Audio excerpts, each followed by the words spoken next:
আসসালামু আলাইকুম প্রিয় দর্শক, কেমন আছেন সবাই? সবাইকে ওয়েলকাম জানাচ্ছি সাবরিনা কুকিং অ্যান্ড ব্লগ চ্যানেলে।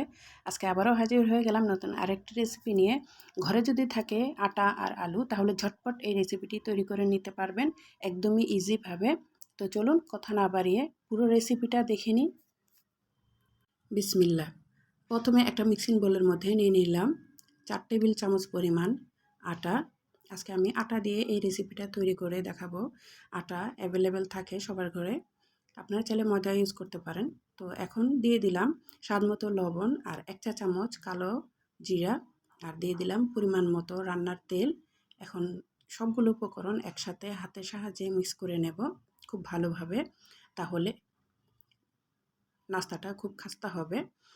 তো নর্মাল পানি দিয়ে একটা সফট একটা ডো তৈরি করে নিলাম, আর উপরটা একটু রান্নার তেল দিয়ে দিলাম, তাহলে উপরটা ড্রাই হয়ে যাবে না। এখন 30 মিনিট রেস্টে রেখে দেব। অন্যদিকে পুর তৈরি করে নেব। একটা প্যানের মধ্যে পরিমাণ মতো তেল গরম করে নিয়ে তার মধ্যে দিয়ে দিলাম পেঁয়াজ কুচি আর কাঁচামরিচ কুচি। এখন পেঁয়াজ আর কাঁচামরিচটা হালকা ব্রাউন কালার হওয়া পর্যন্ত ভেজে নেব।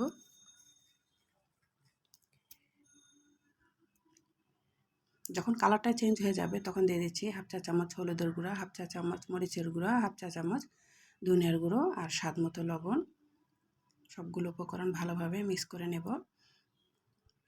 মিক্স করার পর আমি দিয়ে দিচ্ছি সেদ্ধ করা আলু। আমি আগে থেকে সেদ্ধ করে ম্যাশ করে নিয়েছি। প্রিয় দর্শক, আপনারা যেখান থেকে আমার ভিডিওটা দেখছেন, আপনাদের সবাইকে জানাই অসংখ্য ধন্যবাদ। আপনারা যারা নতুন আমার ভিডিওটা দেখছেন, আপনাদের সবাইকে অসংখ্য ধন্যবাদ।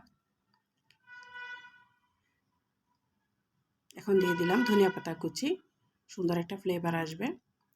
ভর্তাটা কিছুক্ষণ ভেজে নিয়েছি, দেখতেই পাচ্ছেন একদম ভর্তার মতো হয়ে গিয়েছে।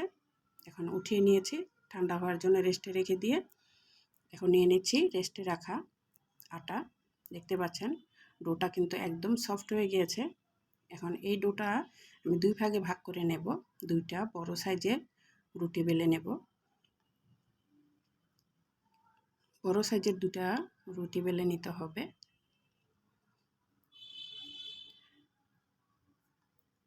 প্রিয় দর্শক, আমার রেসিপিটা যদি আপনাদের ভালো লাগে তাহলে অবশ্যই আমার চ্যানেলটা সাবস্ক্রাইব করার অনুরোধ রইল।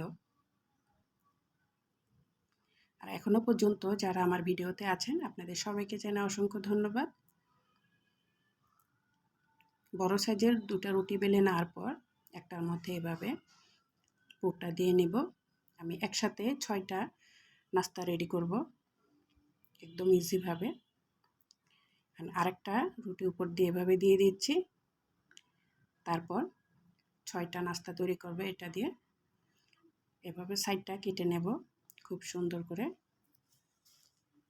একদমই ঝটপট বাচ্চাদের টিফিনে সকালে বা বিকেলে নাস্তায় তৈরি করতে পারেন একদম ইজিভাবে।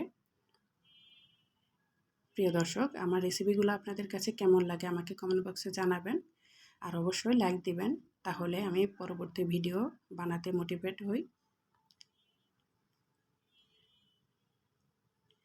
আপনাদের সাপোর্ট আমার সামনের দিনগুলো এগিয়ে নিতে সাহায্য করবে।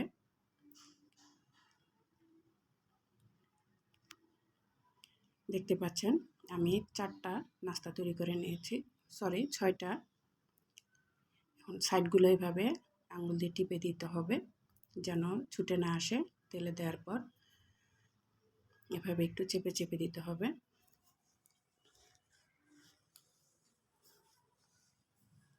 দেখতে পাচ্ছেন একসাথে 6টা নাস্তা কেটে নিয়েছি। এখন ভেজে নেব।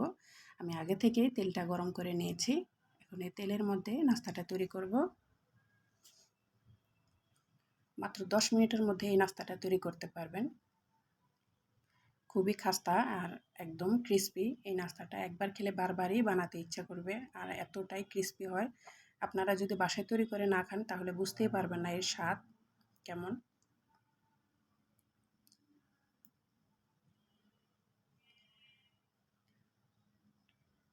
ভালো করে উল্টে পাল্টে সুন্দর একটা কালার আসা পর্যন্ত ভেজে নিয়েছি।